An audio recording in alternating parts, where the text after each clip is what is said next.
Cameron. What's going on? Nice to meet you. Nice to meet you as well. I've never met Cameron before today. Well, 5 minutes ago. Yeah, 5 minutes ago. So this is exciting. And we've made one guitar for Cameron. It's a J43, isn't it? The black one. Yep. And now we've made you another one. I cannot wait to see it. Yeah. I'm Well, stoked. yeah. Let's have a look. But before we do that, we met on Instagram, Yes. didn't we? And you contacted us and were interested in the guitar. I was. But how did you find out about our guitars? Actually, through Chicago Music Exchange. I was up there. I usually try and hit a guitar shop at every stop I go to just to see what's out there. Yeah. And I picked up what I thought was an old Gibson and was playing it and didn't even read the headstock or anything. I was like, man, this thing's great. And then the guy came up to me and was like, how do you like that Atkin? And I was like, I've never even heard of this. And I was like, I absolutely love it. So that's when I reached out to y'all. I was like, oh man, if this thing is as great as it is, I would love to play a J45 because they didn't have it in stock. Right, yeah. Or like that kind of shape. Yeah. I was like, man, that's going to be great. And then y'all built what is my go-to guitar that I play. Everybody travels with me everywhere. I got it here. That's brilliant. And of course, we're back in, we haven't been to the workshop, but we work in the back end of nowhere in this sort of like horrible little industrial estate. And for us to see this sort of window on the world and see you guys, for us, much like the Beatles would have gone, wow, America, what an amazing place. The music in America and hearing you play one of our guitars, we're in the workshop just going, Jesus, that's insane. It's a real Nashville artist playing our guitar. So, man. Yeah, well, we're I have stoked. Someone that is a lot better than me actually regarded y'all as one of their favorite guitars too. Really? A guy named John Osborne from Brothers Osborne. Oh, really? Yeah, he's an incredible player, and I just played a show with them. Fantastic. Oh, really? He was like, man, those Atkin guitars are great, aren't they? And I was like, yeah, man, they really are. Isn't that amazing? We've built Cameron a new guitar. He sort of texted me and said, I'm going to be in London. Do you want to come to the show? And if you're coming to the show, why don't you make us a new guitar? And he kind of gave us carte blanche to do what we I was like, I really want y'all to just put your own style on it. Which for us is perfect. And I listen to a lot of country music anyway, so I know the genre, to some extent. And there was something that you always associate with the best country artists is having your name up the fretboard. So we couldn't resist going for full Pearl kind of name on the fretboard. Amazing. So should we have a look? Should we have a look? Yeah. Well, I'll open these catches, and oh man, yeah, that's insane. Yeah, yeah, man, that is incredible. Yeah, so we really did do that. That is amazing. Yeah. The best that I've seen. Usually, this is terrible. I think I'm probably giving away a secret, but most people just buy the stickers and put actually put the pearl in. Oh yeah, no, we did it properly. You did. And under the lights, the pearl really goes a long way because it just picks up really nicely. Wow. Check it. That is incredible too. Yeah, and a sunburst jumbo's classic, isn't it? Without a doubt, any day. But the one thing, pick guard. Yeah, well, that's the first time we've done that pick guard, Really? And so I was like, oh, we've got to throw something cool in there. Yeah. And part of what's sort of cool about this is so these are hops. Oh wow. For making beer. Yeah. So in where we're from, down in Kent, which is about sort of 60 miles away from here, is where all the hops or loads of the hops were grown for making beer for all over the country. Really? So it's got a sort of alcohol. It's perfect. It's my brain very well. So yeah, that's what we decided to do, and proud that you've got the first one of those. Man, this is amazing. Yeah, so it's our standard sort of jumbo model, but we went for Indian rosewood. I was going to say, that looks like Indian rosewood. Yeah. That's amazing too. Yeah, which projects really nicely. Absolutely. What's the top, Sitka? So yeah, Sitka top, Indian rosewood bridge and fingerboard, ebony headstock. Wow. And I love the double diamond. Yeah, which is the same as your other guitar, isn't it? Absolutely. Yeah, so it's a nice sort of pair, really. Shall we give this thing a listen? Yeah, because I have fat hands already, so it's already hard for me to get around it. But yeah, it's not too chunky. No, it's not. Yeah. Size. But there's still enough chunk there to feel like you're holding on to something. Yeah, absolutely. Well, we got to do the Nashville check. Yeah.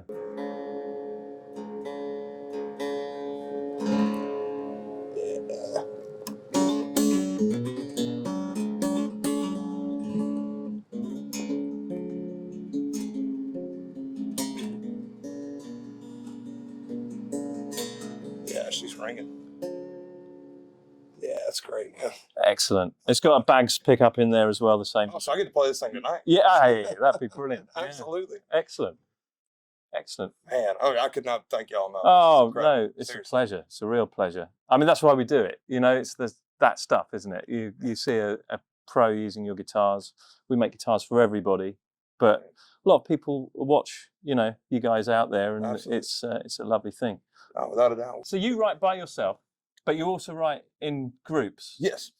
So the group stuff, what sort of amount of people do you write with? Is it 2 of you, 3 of you, or larger than that? Sometimes it gets up to 3 of us. I've had like 4 writers in a room before, including me, that's a lot. Yeah. That's a lot of people in the room. What I found works best for me is to like get a song started and then just go in with one of my buddies. Right. And just finish it like we call it 2-way. Yeah. So we'll just finish it that way and then maybe add a third. At some point. But yeah, usually I don't go past having 3 writers. Right. And are you writing like all the time? Or do you sort of go, all right, another album's coming, we need to get writing? Or so it's kind of hard for me. A lot of artists I feel like have really mastered being able to write on the road. I have not. Really? I feel like the road is a second side of my brain. Right. I'm more of the entertainer version than the writer. Yeah. So when I'm home, I feel like that's when I'm more the writer and more myself than on the road. So the hotel room, you're not there. Yeah, no. I mean, I wish sometimes I do. Like I'll pick up a guitar and maybe come up with a cool idea or something. But I usually hold that until I get home to write it. And you've got your iPhone out recording ideas? Yes, all the time. Just like bang, bang, bang. I could show you probably the wildest voice recordings you've ever heard on there. Got an idea. Blah, blah, yeah.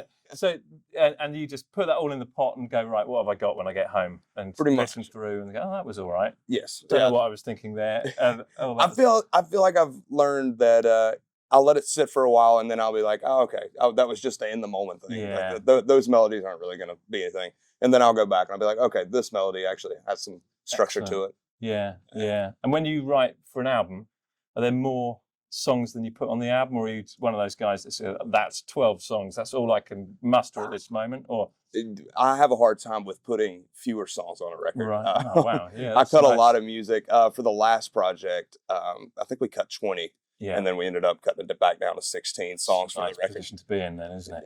I'm very thankful for that. Yeah. But do you ever record songs that you haven't written? Yes. Oh, yeah. So an album might have like, the break between what you've written and other artists. Without a doubt. Yeah. But my only thing with that is I feel like if I'm going to record an outside song, I have to feel like I've lived it and can connect to it in a real way. Yeah. So I won't cut anything that doesn't feel like it's something I would say or something I wouldn't say. Yeah. You know? And do you know the writers, or does someone sort of go, you've got to hear this song? What do you think of that? Sometimes, yes. I do know the writers most of the time. I'll have someone send me one and be like, hey, I was thinking of you when we wrote this. Right.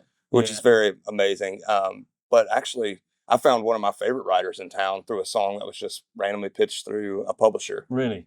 Who was that? That was Tucker Bethard. Oh, wow. And Tucker is, he wrote a song called Over Now that was on my project called We Were Cowboys. Right. And he's just got these amazing, amazing melodies and really, really cool writing that he says things different than other people usually say them. And it's brilliant. Yeah. Does he write all the time for other people as well, or is he? I don't think that dude ever stops writing. Really? Yeah.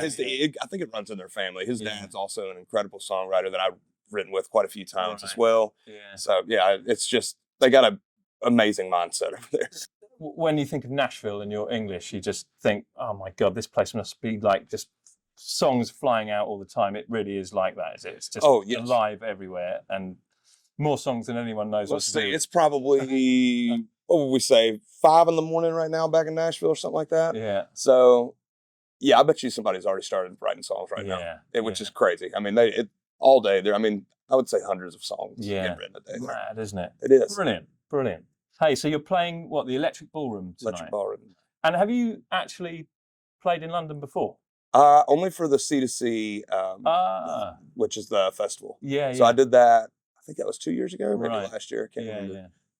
But that was incredible. Is that at the O2 Arena? Is that the one that's that's big, isn't it? That's insane. That's very insane. But to be able to do a full show, full band, properly, I'm excited for. Yeah, I think there's going to be a lot of people who are. So, and you've I saw that you'd been in Birmingham, and we just mentioned Edinburgh and Manchester. Was it just, and you're going to Ireland tomorrow? Yes, we go to Ireland tomorrow. We've done Glasgow. We did, where else did we play? They're all running together now. Amsterdam. Oh, right. Yeah, I'm all over the place. Oh, really? Right. Yeah. Okay. So you're just ready to go home for Christmas now, I expect, aren't you? I'm ready. I'm excited to end this tour. We have this stop in Dublin, or not Dublin. I'm sorry, Belfast. Belfast, yes. Yeah, we have that one, and then after that, I think I'll be able to shut off and enjoy the holidays with the family. Nice. Are you starting up again straight away after Christmas, or did you get a little break? I'm taking some time. Oh, good for you. I'm gonna do some writing, so I'm gonna stay in Nashville and just kind of enjoy some time home with my fiance, and also write as much as I can. I'm gonna do a couple of writing camps, and then at the end of the month we'll right back to it. Yeah, and then presumably next year it works up into the festival season. Do you do all the festivals? We do a bunch of festivals. So fairs and festivals. Oh my God, it must be non-stop then. It kind of is. This year was probably one of the hardest years I've had, just because we were very continuous. So do next you know year, how many shows you've done this year?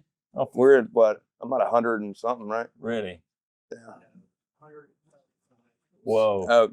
Yeah, that sounds probably right. So that's a lot of shows. 130 is stuff. And your voice holds out all right, or do you have to go into sort of special mode of not talking for a day or anything like that? Man, luckily when I was real young, I did a vocal class that kind of taught me to sing like in a proper way and how to preserve it to sing. Yeah. So I usually don't have too many problems. October I'll get fall allergies, and then that'll put me like out for like a week or two, and then after that I'm usually back to good to go. Yeah. Well, good on you. Well, I'm looking forward to tonight, and thanks for inviting us. Oh, without a doubt. Hopefully we get to hear this as well. Absolutely. Yeah. Alistair, thank you. Hey, you're welcome, Cameron. That's excellent. Man, this has got to be the coolest guitar I've ever had. So